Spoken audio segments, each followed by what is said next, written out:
So my mum's side of the family is Scottish and my dad's side of the family is Lebanese. So that is not an environment that is the most sexually open. So to grow up honestly believing that masturbation was inherently shameful, like they create trends. They snap their fingers and they can start a trend or end a trend. Really extreme example for me of the like, I didn't eat for 3 days. Like, yes, at the time that's what I was experiencing. But most people who have like disordered eating habits, they're really small and they're really subtle. And there are so many times where I just don't feel like putting myself out there. And my type of content, it is like extremely vulnerable. I feel like posting consistently can actually become like part of your personality. It's really bad, but you get so absorbed in like your job. It's like, well, what am I without posting? What am I without an Instagram account? And I needed to figure that out. And we spend all day internally berating ourselves, especially if we feel bad about our bodies. It might be first thing in the morning when you wake up and you catch a glance in the mirror and you don't like something, or you're having breakfast and then you just thoughts are always going through our head of unkind things about our own body. I had a reduction and it basically went wrong. So the stitches that they used internally, turns out I was allergic to them. So over the month after my procedure, my boobs essentially kept popping. I was doing something and I just had pop. My whole boob fell out.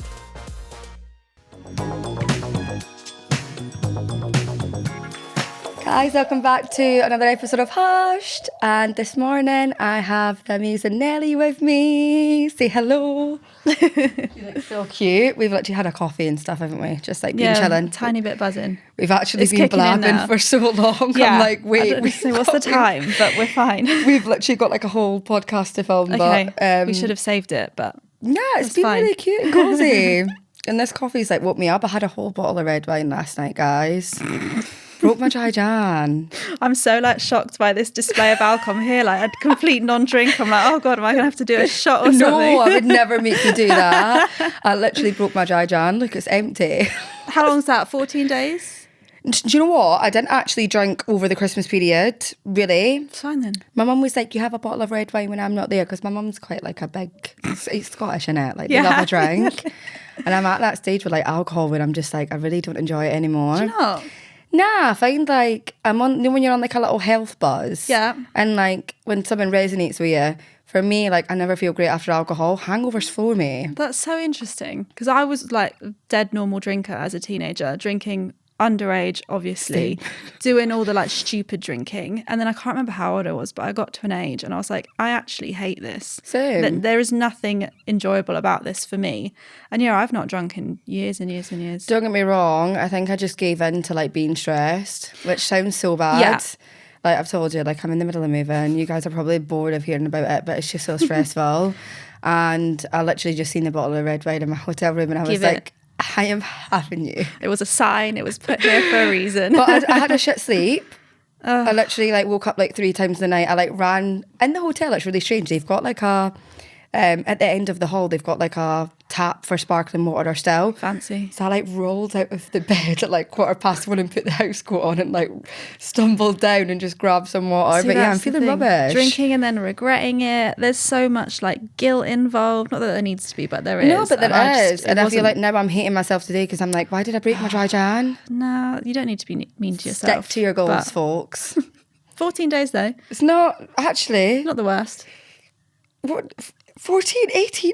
It's 18? It's 18. Oh, I'm lost. I've got no idea what day it is. Got to take the extra 4 days. I have to. Otherwise, I'm going to feel shame and guilt. I think that's a success. 18 days.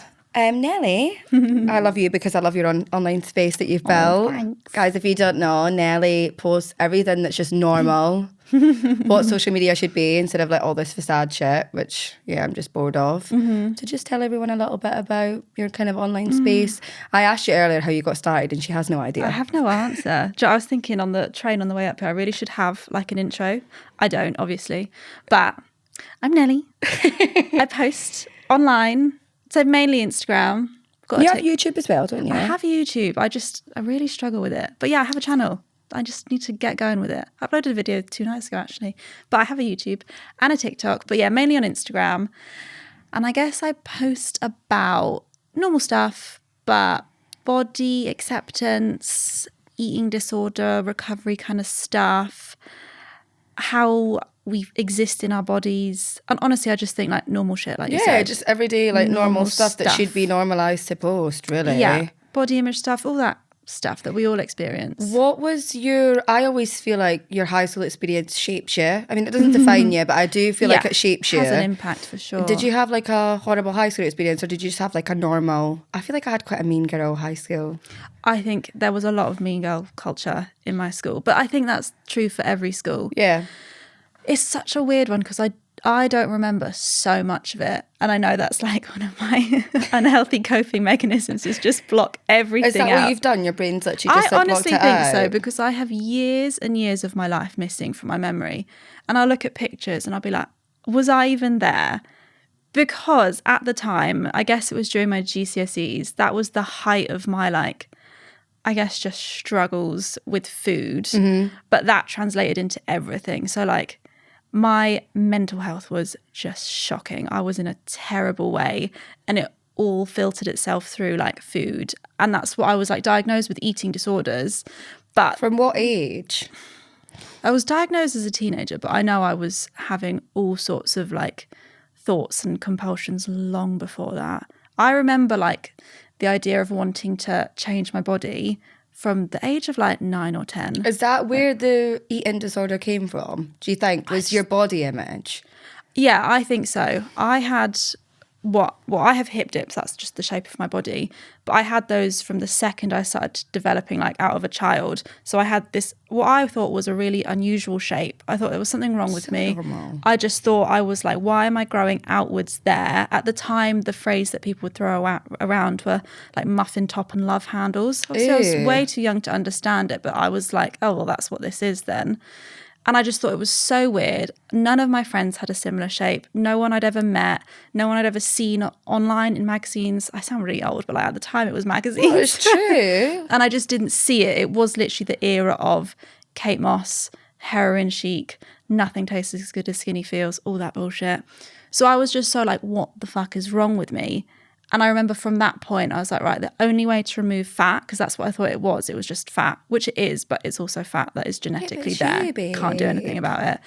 Was to just stop eating, which is essentially what happened. And then like 10 years of like restrictive eating, binge eating, anorexia, bulimia, cycled them for 10 years. It's like a constant cycle of just mental when you think about And it. how are you now? Which is the I'm main great important now. thing. I was going to say that glowing. was so sad.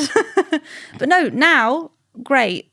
I'd say like I've been in recovery, if we call it recovery. I don't personally, but been good on the way up for 7-8 years. I'm trying to think. Always like, it's always there. It's one of those things. I think I'll never have like a quote unquote normal relationship with food, but it's so much healthier. I'm so much healthier. I can navigate the world without being completely controlled by like food and food thoughts. Do you think for young people that there's enough support around eating disorders? Because I personally don't. Do you know what? I would love to know what it is like now in school and for like young people, if there's more awareness of it and if people like carers and teachers are trained to sort of look for signs. Or if everyone that's dealing with it's just kind of struggling on their own and in silence. Because I remember like when we had in the cafeteria in school for years, I would go to lunch, I would have half a jacket potato, 4 pieces of cucumber. I also wouldn't eat all of it. And I would do that every day for all my school years. And I'm thinking, if that always happened now, I would hope there's someone to be like, oh, I'm spotting that behaviour and potentially we could ask her if she could do with some help or offer her some support. I hope it is different Did you have any, so during high school, did you have any support? No? Was it just kind of you? No, but that's because you're so good at hiding it as well. I say that like eating lunch like that, but I would be very good at hiding so many weird like impulses and behaviours around food and not tell anyone. And I wouldn't eat for quite literally days and no one would know because I would just push myself through whatever it was. Like, I remember like falling asleep in the back of lessons and then getting told off. I'd be like, oh, I'm so sorry. I just went to bed late. Off. Yeah, like now it's like physical exhaustion because I hadn't eaten in 3 days. What the fuck? And how did your mum and your family know about it, or did you kind of like hide it? Obviously, I did hide a lot of it, but I think like your mum knows. Of course, your mother's instinct. Yeah, but also my mum has a very complicated relationship with food and always has. And I got support when I was about, I want to say 19 or 20. She just never, ever got support. Like, she just has lived her whole life. She's fine now. But like, I know, like, she has had a very strange relationship with that kind of thing. So I think she knew what was happening, but maybe didn't see it as like a dangerous thing or like a thing that needed intervention. Was like, oh, well, she probably experienced the exact same thing and just about got through it. I don't know. That's kind of my like reflection. I don't know if that's true. What would your advice be to like anyone that is battling it and does have a really strange relationship with food? I feel like I've actually got a really strange relationship with food. Most people probably do, you know. I find myself, if I'm really stressed, like I'll take it out on my body and like I'll notice I won't eat all day. And if, like, this is really recent as well, like, and someone commented on one of my reels the other day, like, oh, you look like you've lost your boobs. And I'm like, why do people feel the need to comment stuff like that? But I do feel like it is something that's not really spoke about that much. And people deal with it in their own ways. Like, I'm not saying I've got an eating disorder at all, but I definitely do take it out on myself when I'm stressed. And like the relationship that I've got, people call me a fussy eater, and I'm like, I hate that term. For me, it's I know what I like. Yeah. Do you know what I mean? That's a really extreme example for me of the like, I didn't eat for 3 days. Like, yes, at the time, that's what I was experiencing. But most people who have like disordered eating habits, they're really small and they're really subtle. And I honestly think most people have them because we just grew up with them. And it can be things as small as like, if you had what you think is like one too many snacks that day, you might not then have as big of a dinner, even though you're really starving and might have done a big workout or something. I mean, there's so many, that might not be a good example, but there are so many things, like habitual things that we all do around food that probably aren't that healthy, but we just kind of grow up used to them. If you've had a big meal or like you've had a lot of food the day before, you automatically go into a slightly restrictive mode the day after because you think that's the right thing to do. You think that might balance it out. That's not the case. You need to eat food every day. But there is so much stuff. And I feel like you know when... I feel like you might not know because it is so normal. Yeah. All this weird stuff. We all just fucking do it. I just think like nowadays, I was saying to you earlier, I'm so glad to see the back of like... I'm not a huge fan of the Kardashians, and I don't mean it in a bad way. Like, I love Skims, and it annoys me that I love Skims because I made a vouch that I was never going to buy anything Kardashians, and I haven't. If anyone's got any Skims dupes, please let me know.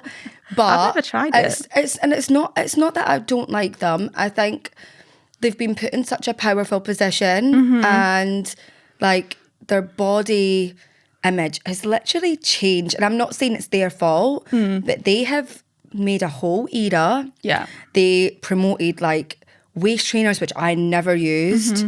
If you use them, I'm not shaming you. It's not about that. I used to use them. Skinny tea, all of that. And I think like when you have such a response, and it's not their responsibility, but they know the audience that they've got, and they're just so quick to change their body, which they're entitled to do. But I do find it really damaging because like I'm seeing so much of this, like the BBLs out, all of this eras, and then I'm like, oh my God, there's so many people that put them on a pedestal and actually live their lives and how they want to look. Well, they've just created like a culture, haven't they? Like they create trends. They snap their fingers and they can start a trend or end a trend.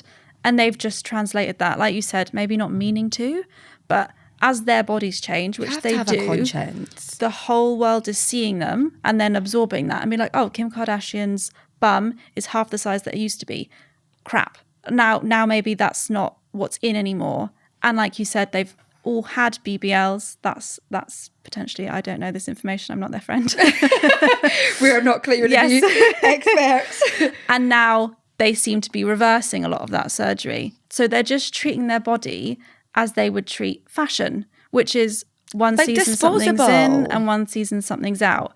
We're the ones absorbing that and seeing that. And then that's how we feel about our bodies. Like, oh, my waist isn't small enough. And then next year it won't be a requirement of women to have small waists. I mean, it probably will, because that's always been a trend. But the idea that bodies change with trends is really scary. It's actually, I was saying the other day about if like when I have kids, I'm really scared for them to kind of grow up in today's society. It's really scary. I'm actually shitting myself there. Yeah, like how do you teach them to ignore everything they see and hear and absorb, and how to teach them that like they are wonderful just as they are and their bodies, when you probably don't feel that way yourself? Realistically, we all have insecurities. Our children absorb them. It's really scary. For me, it's like if I go back to when I was in high school, like I wasn't really on Instagram. It was like Bebo times and like a little bit of Facebook, Bebo. MSN. Yeah. I wish we could bring that all back. Oh, wouldn't you love to look at your old Bebo just for an hour? I didn't have like, it wasn't really comparing myself. I find like in high school, it was more like having the nice new jacket, like when you started a new year or stuff like that. But now I feel like for children growing up, it's now going to be like, oh, well, I want a big ass. I want this. I want that. And even if I go back to last year, like I was so focused on like having a big bum. Yeah. Oh yeah. Do you know what I mean? It's like normal. Everyone was. Glute gains. Well, and I'm look like, at the nah. like rise in glute workouts. About, was it 5 or 6 years ago?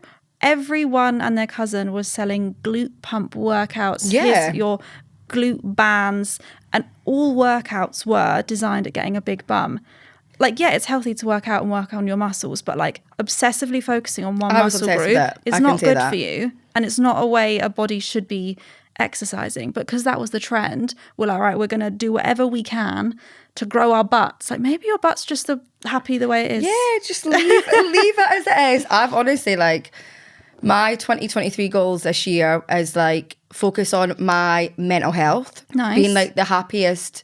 And I mean actually happy, because I feel like I've not been happy. You know where I've been living. We're not going to say where it is, but you know my pain. Offend a whole county. But it's like, honestly, like my 2023 goals is literally about like being the healthiest version of myself. Nice. Not putting too much pressure on myself at all. And yeah, I think that's a good one. Trying to reduce the pressure that you put on yourself. The wonders it can do for your mental health is just ridiculous. Do you feel pressured to like post on Instagram and stuff? Do you ever feel pressured to like keep up a certain? For me, it's like I've seen here that I actually can't be bothered with it anymore. It's like I'm going to post now on my own accord. It's so difficult because it's literally like our jobs. Like my job is to excuse me, You're fine. to exist online, and there are so many times where I just don't feel like doing that. Don't feel like putting myself out there. And my type of content, it is like extremely vulnerable. It's just the nature of it. And I love doing that. It's like, here are I think it's amazing. every inch of my body. But sometimes I'm just like, actually, I really don't feel like it. And that can last for weeks. I took a proper social media break in summer, and I was offline completely for 6 whole weeks, which is unheard of, like for me, because I've been online for 4 or 5 years now. It's all you really know, isn't it? Yeah, and I feel like posting consistently can actually become like part of your personality. It's really bad, but you get so absorbed in like your job. It's like, well, what am I without posting? What am I without an Instagram account? And I needed to figure that out and just see who I was and what I enjoyed doing, not because I enjoyed doing something and posting content about it, just see what I enjoyed doing. I remember I painted the spare bedroom in one of these. And you were so happy with it. I was so happy. I was like, I'm not time-lapsing myself doing this. I'm just going to B&Q, picking out a sample, putting it on the wall, and I'm not putting up a poll to see what my Instagram home account likes. I'm just doing it in the moment. When you see it, it does. It sounds so silly, but it becomes your life, and then it becomes your personality. So yeah, I just take breaks all the time now. For me, like, well, we all know, like, for the show, I had no phone when I quarantined for the whole show. So it was like, well, I had no contact with anyone, right? That's I'm not weird. saying it. This is the only thing I'm going to mention. But I had like 3 solid weeks with no phone, but no contact, nothing. So you couldn't speak to your family? Nothing. Really? Yeah, nothing, babe. But I'll tell you something. Like, although I was basically like, whatever, I actually put in a perspective for me, like what my phone meant to me. And I know that sounds really silly, but now I can like leave my phone. I can too. I get annoyed sometimes, like when I'm around certain people and like I just see everyone sitting on their phones. I'm like, are we just all going to live through our phones? Like, be present. It's like when you see a concert and all you see is the whole crowd holding up their God. phone, and they're not there. They're in their phone screen. They're not actually there watching the performance. They'll get home and be like, oh, what? Oh, there's a nice video. For the memories, I'm like, we do have a brain. Exactly. Do you know what? We do have a brain, and it's lovely to capture memories and photos and videos. But if you're not there experiencing it, you won't actually remember it. You'll just have a photo of like something that you could probably Google. It's like, have you ever been to like Paris and everyone's taking a photo of the Eiffel Tower? Yeah, I'm like, do you know what? You will I've never done take that. as good a photo of the Eiffel Tower as you could just Google. Yeah, So true. just fucking stand there and look at it and be like, sweet. It was great Send a because picture to the family my chat. mum came and stayed with me for like basically 2 months, and that is when like I really noticed that I was on my phone. Yeah, because they don't do it. Because my mum doesn't do it, Yeah. and she's like, I can hear it like tutting and like sighing, and I'm like, you're right, like I need to get off it. And that's why now I'm just completely like, this podcast is my main focus, but when it comes to posting on Instagram and stuff, I'm like, do you know what, if I don't feel confident, and not even confident, do you know when you lose your self-confidence a little bit? Like for me, I'm like, if I don't feel good, I can't now put on this like fake pretend to feel facade good, and actually post. So if I vanish for like 2 weeks, guys, I'm really sorry. You're just I'm doing just your own recharging. thing. Yeah, same. And see, with like self-confidence, I get asked all the time. Like I done a solo episode there, and someone was asking me like, what do you do for self-confidence? It was so funny because he had to sit and listen to it. And I just said to everyone, like, I actually don't have any tips. I don't know if you do. I really should. It's so difficult because it's the one thing that people ask me all the time, and I never really have an answer, because my answer would probably be like a book's worth response. Like I either have nothing or I could sit there for 4 hours and tell you. Just keep going. Yeah, but I feel like for people who just, number one, if you're struggling with like how you feel within your body and you don't like it, or you don't like aspects of it, or you feel like you want to be smaller or like a bigger bum or whatever it is, if you're feeling uncomfortable, I think the first thing is to, this sounds really like generic, but No, hear but me it's out. true. I know what you're probably going to say. Be kind to yourself, like be forgiving of yourself and your own thoughts. But I feel like it starts with awareness. We all probably spend all day internally berating ourselves, especially if we feel bad about our bodies. It might be first thing in the morning when you wake up and you catch a glance in the mirror and you don't like something, or you're having breakfast and then you just, thoughts are always going through our head of unkind things about our own body. And a monologue. Yeah, and they can be anything. They can be small little digs constantly, like, oh, those trousers are a little bit tighter today, or they can be really nasty. You look absolutely horrific and you don't deserve love ever. But those thoughts happen so many times in a day, and I'm thinking like hundreds and hundreds. But we all do them and we don't notice it. It's just part of our inner monologue. It's part of our day. When we get dressed, we know we're probably going to feel a bit crap. It shouldn't be. And the way to kind of combat that is to just start noticing. If today, if you're listening to this, for the rest of the day, see if you notice the next time you do it. And it could be at any given moment. And it could be you're in a daydream and you're imagining what you're going to wear next weekend. And you think, oh God, I can't wear that. I'll look terrible in that. Whatever it might be, just spot it. Because the second you notice yourself doing it, you can be like, that was a really unkind thing to think about I myself. just got sad because I can remember, I've got my little vlogging camera and my, got like a little DJI. Cute. And I started vlogging yesterday, and I just realised like I literally started the vlog like, oh my God, like just woke up, I look horrific. Yeah, excuse the appearance. Yeah. You don't ever need to excuse your appearance. Yeah, sorry, I look like this. Yeah, don't we all do that? Sorry, you walk into work like, oh God, don't mind me today, I'm a mess. I think I did it. I was like, oh, sorry, I look like a snowman. I was like, no, it's freezing, babe. But yeah, if we can just spot them, then we can slowly, and it is very painfully slow, but we can slowly start to notice them, stop them in their tracks. We can just pause them. We don't have to be like, okay, instead of calling myself ugly today, I'm going to call myself beautiful. You can just be like, I'm not going to give that thought any energy right now in this moment. It might come back later, but right now I'm going to move on and I'm going to grab my coffee and get to work, or I'm going to do whatever it was that I was doing before this thought popped up. Slowly, if you just keep doing it, you'll notice when it happens all the time, and you'll get really good at silencing them in your own head. And you develop a little routine, don't you? Yeah. And I say this to everyone, and it's a privilege to be able to afford or find therapy. If you can, therapy is the only answer.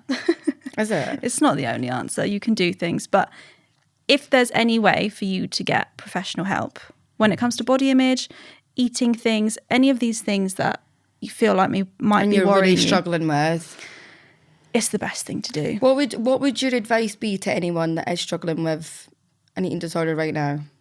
Oh, if you could give anyone a little bit of like comfort, or anyone that's struggling with body image, what would be your comfort? It's only something I've literally learnt recently. Whatever you're feeling, whether it's like the most horrible emotions you can imagine, or you're really struggling with food, it won't last forever. Honestly, whatever it is, it just won't last forever. Both ends of the spectrum when it comes to like emotions, they neither will last forever. When you're having like the best day of your life, that feeling also won't last forever. You'll come back down somewhere in the middle. When you're feeling absolutely horrific and you don't see a way out, that will not last forever. You will come back to some sort of level. And yeah, if you can get help. What is your biggest insecurity, would you say, if you have any? It's really interesting.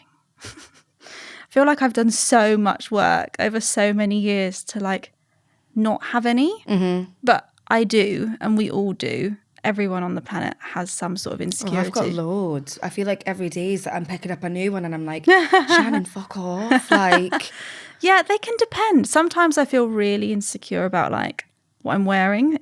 That one can always land. I got the fashion neck a couple of weeks ago. I feel like I've completely changed my style. This is hilarious. Because we see so much style content, we see so much fashion, even if we don't want to, even if we're not really subscribing to it, the algorithm will send us some cute outfit, gal. Everything. And whenever you see some beautiful angel online wearing something gorgeous, you automatically be like, oh, well, my outfit's not that nice. My wardrobe's not that good.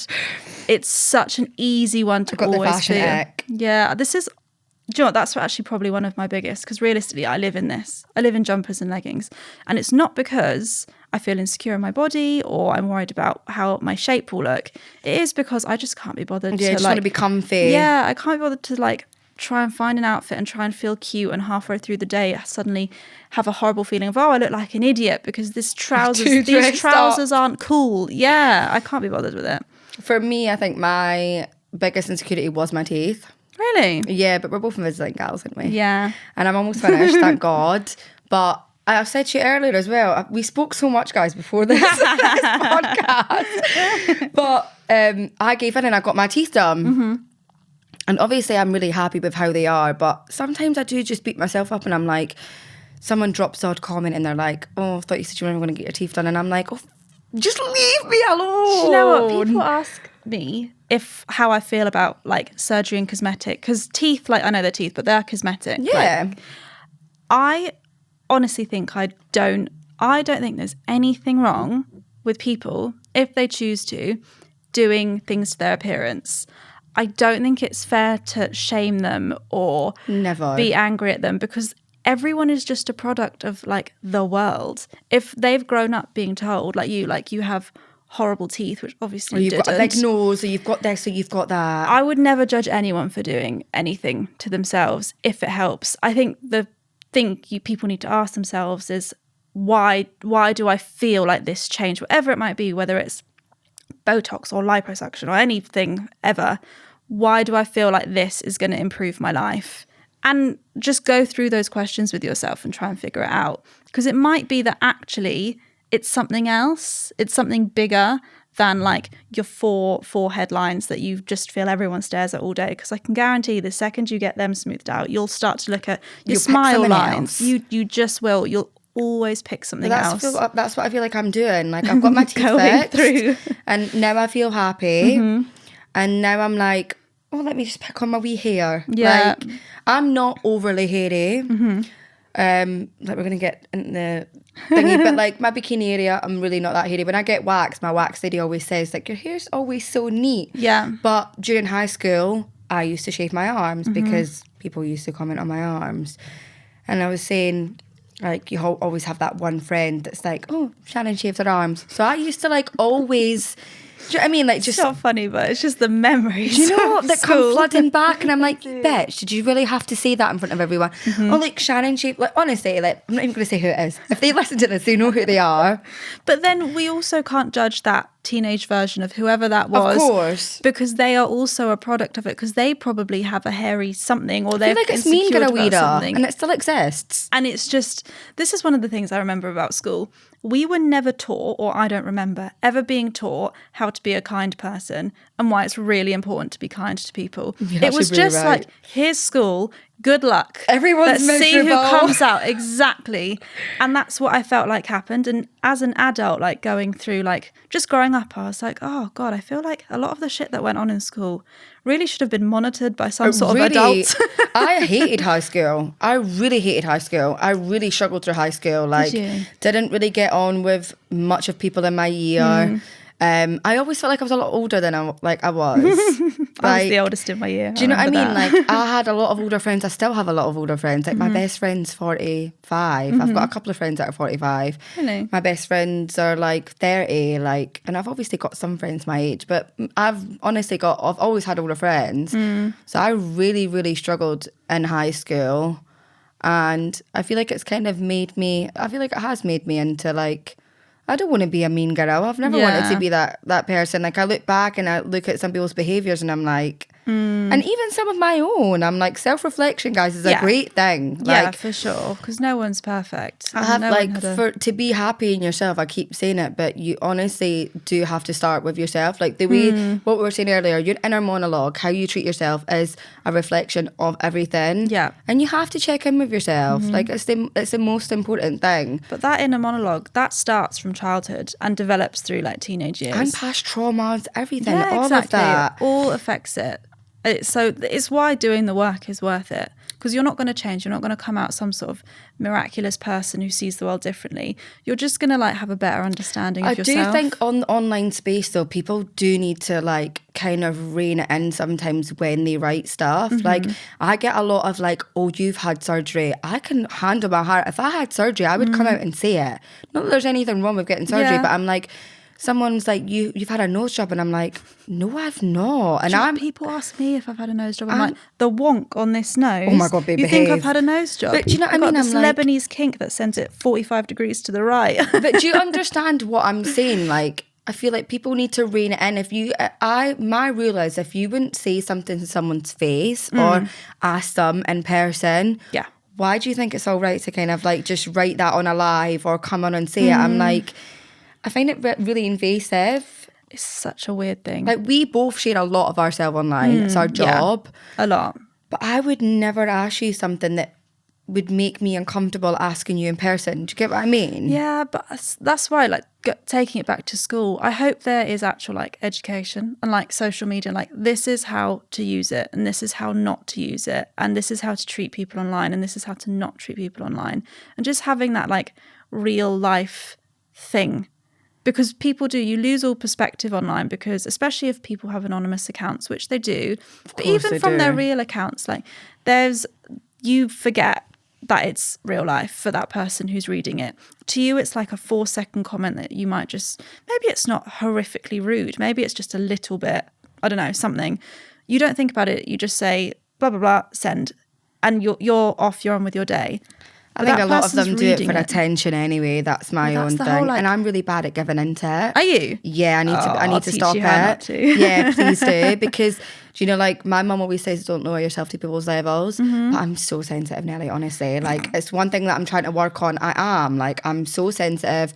Like, I just think I just wouldn't do it to someone. So I'm like, why the fuck are you doing it to me? Yeah, it's so difficult. But I'm really sensitive, like genuinely in real life, really sensitive. But when it comes to online stuff, I really have learned how to not be. You need to teach me, babe, please. It's really difficult. It's a really difficult thing because sometimes like you'll get people who just don't like you.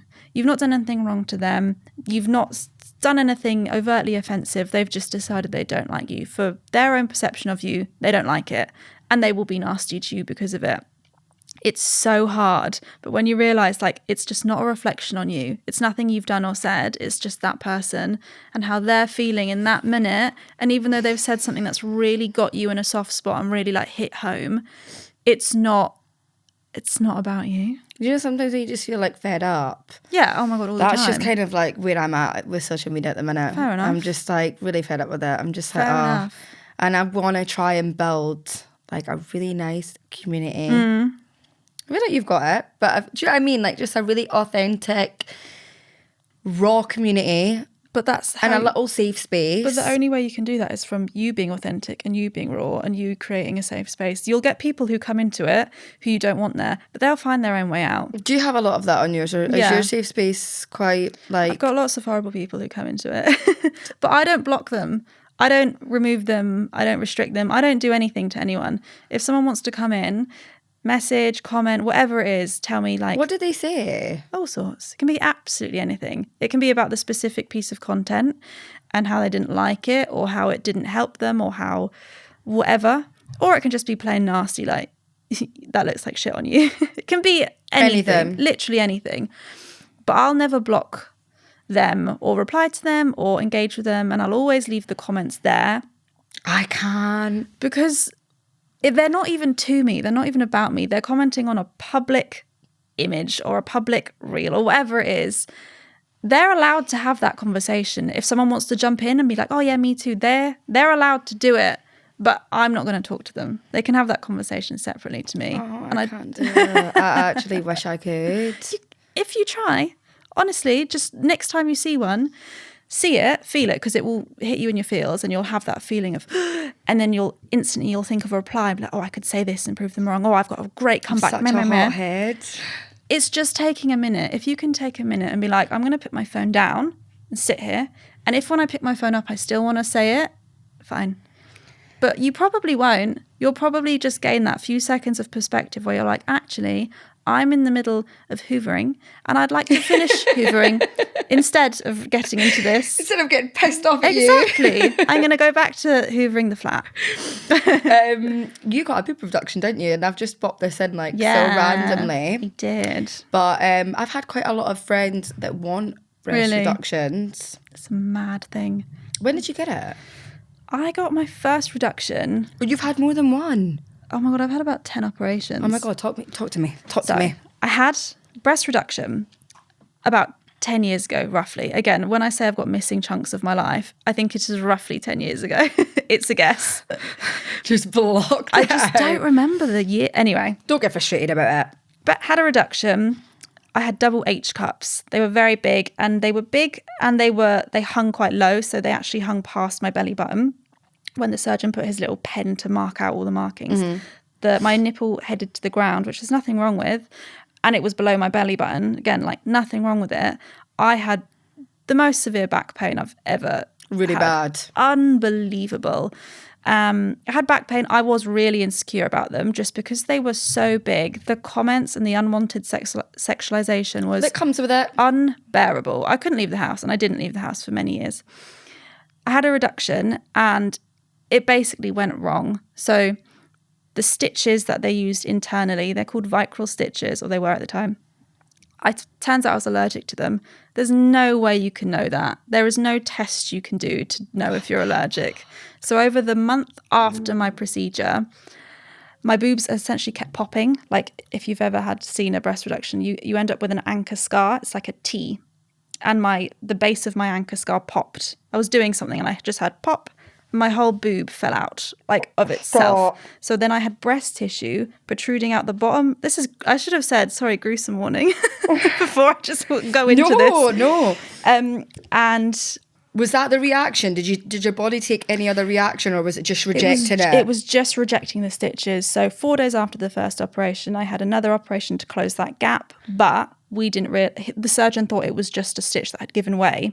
Over the next month, every single stitch, which is, I'm guessing, at least 50 or 60 in a breast? I don't know. Stitches. They all made their way out of my body. So my breasts just opened. They were a giant open wound. The photos I've got are unbelievable. And the surgeon didn't want to fix it. It was a bit of a malarkey. We sort of thought about suing, but it didn't go anywhere because you sign your life away when you agree to these things. Of course you do. We did it privately because there's no way I would have got it on the NHS. We tried and we went through the process of applying, but it's very, very difficult. It's just a really long, drained out process. And at the time, I was so fragile and so vulnerable, I wouldn't have been able to do it because the process, again, I don't know if it's different now. You have to present your case, or you had to present your case to a board of people who work for the NHS, and you have to spill your soul to them and essentially beg them for, like, tell them why you deserve this surgery. The breast reduction. There's no way in hell I would have done that. Oh, no. I would have just got in and passed out. Like, I just couldn't. Anyway. Quite degrading, that, isn't it? Oh, God, yeah, really. Yeah. And I don't think I could ever make myself that vulnerable. So we did everything we could to get this initial surgery, very expensive. And it just went so wrong. The surgeon didn't want to fix it. I ended up healing because he wouldn't close the wounds without an extra charge, which we just couldn't do. He wanted to charge me again for essentially a second reduction.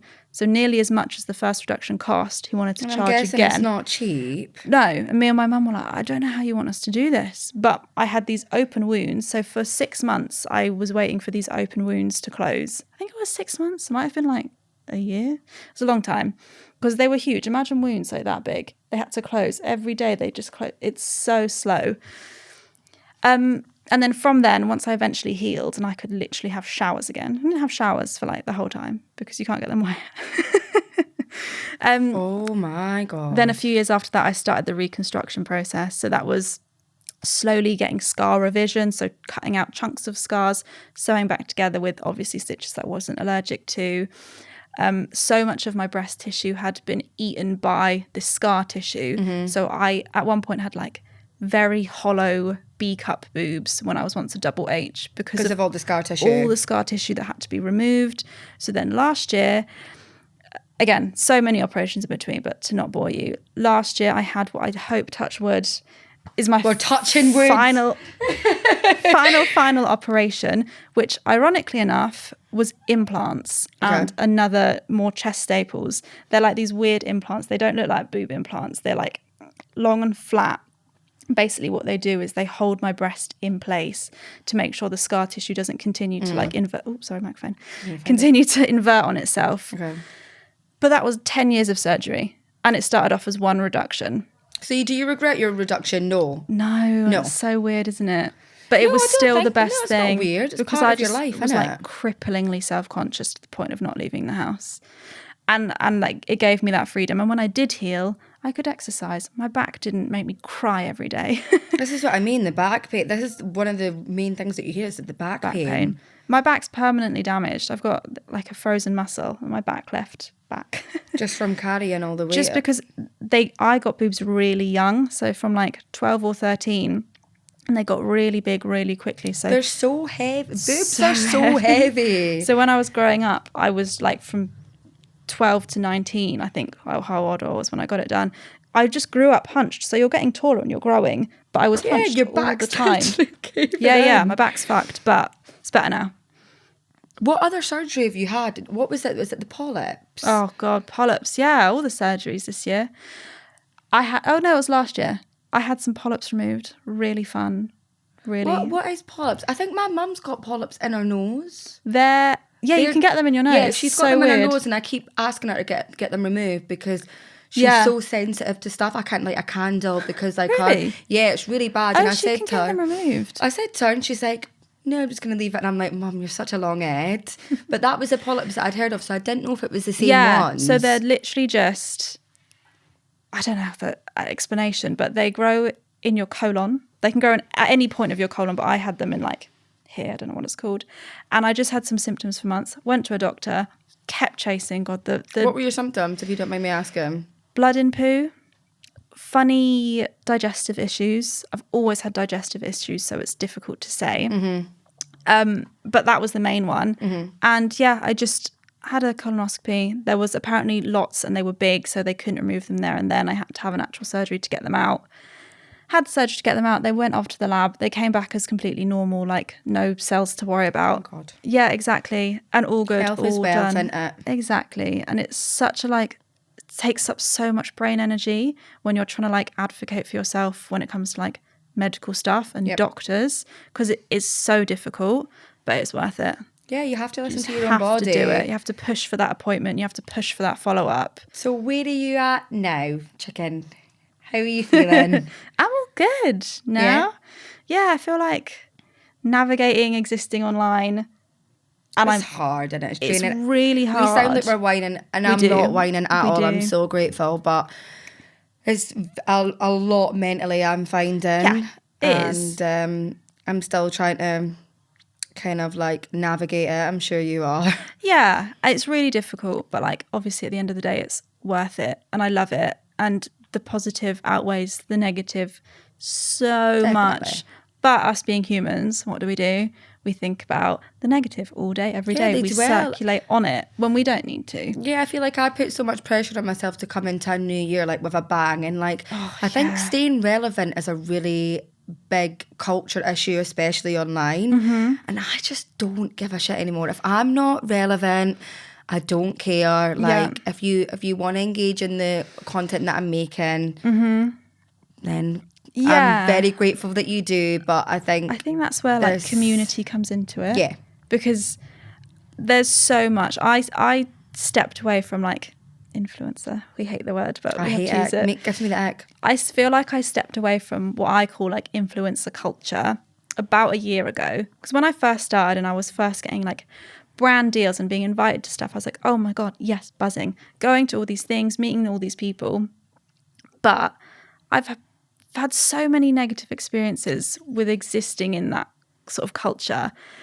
And I think it works well for so many people. Like, you see lots of gorgeous content creators who have a lot of friends who are also content creators, and they do things together. They go to the events, and there's so many cliques and groups of people. Very niche-y and very cliquey, I would cliquey. Say. And I think the like memory of that for me is just not a good one. Same. So I decided to like step back, do my own thing, and only exist for the people who want to be there, which is so many gorgeous, lovely people. Yeah.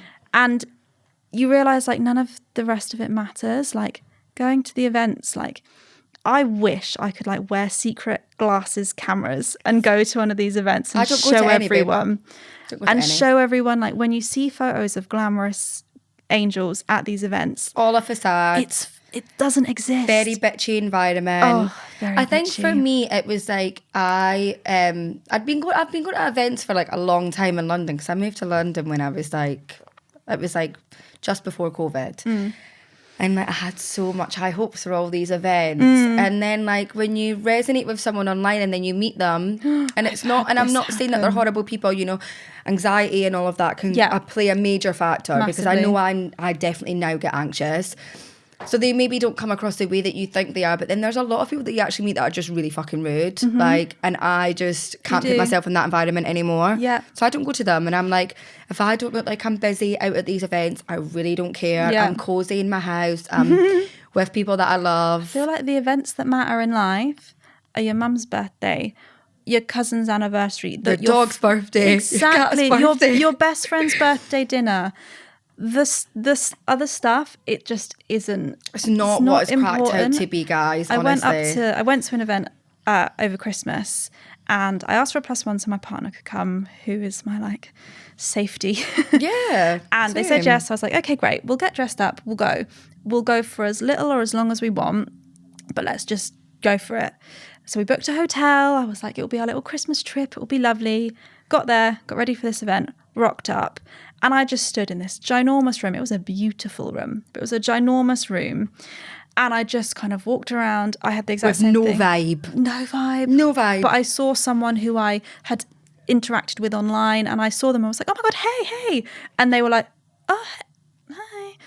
And then I had the most awkward chat. And then I walked away like, oh, so lovely to meet you. And walked away. And then my partner was like, oh, who was that? I was like, oh, I thought we were friends. Yeah. I feel so stupid. Or someone that always comments on your photos and like replies to your stories, and you're like, hi. And then they're like, hi. And then they turn around and talk to their friends, and I'm like, oh my God.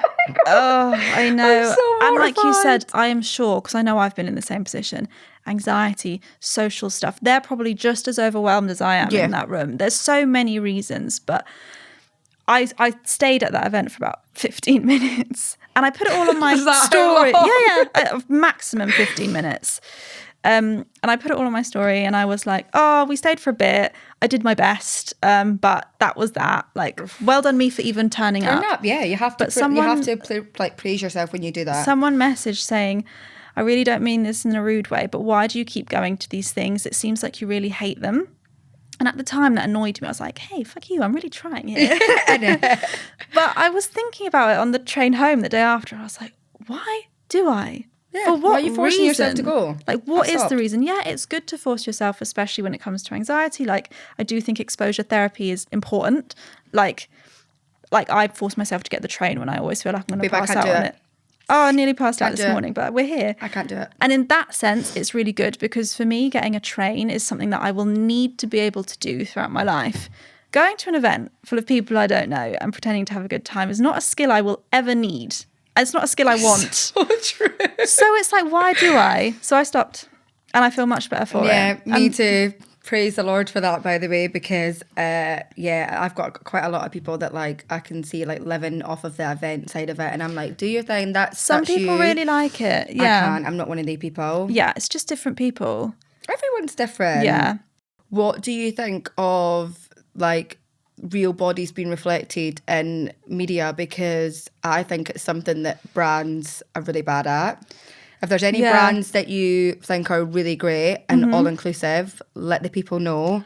It's so funny because some brands are really great. Like Savage Fenty, go on their website. It's amazing. You'll see so many different body Love types. Savage. It's beautiful to see and it's refreshing. And when you then go to other brands, who I won't mention, but you go to other brands' websites and you're like, why do you not see the value in representing everyone? Because, like, why not? Yeah, it's like, I don't get it what either. are you worried is going to happen if you post, say it's lingerie or clothes or whatever it is that you sell? Why are you so concerned with not showing different types of human beings wearing that product? Like, seriously, what's the fear there? Do you think someone's going to look at it and be like, oh God, no, I will never buy that because look at that model. She's not they actually thin. don't realise that a lot of brands actually intimidate a lot of regular people with, and I don't mean regular and it's probably the wrong word, but just a lot of everyday people, because it's not like, I noticed how like self-conscious my mum is and like some of my family and everything, and I'm like, guys, it's not real. Like the brands I engage with, as in like either I follow or I check on their stuff or like their stuff, they are brands who show a large variety of human, because that's what makes me feel good. Are there any brands that you really do love? I mean, there's a few. I'm just trying to think. I recently stopped working with a few brands who really don't do it.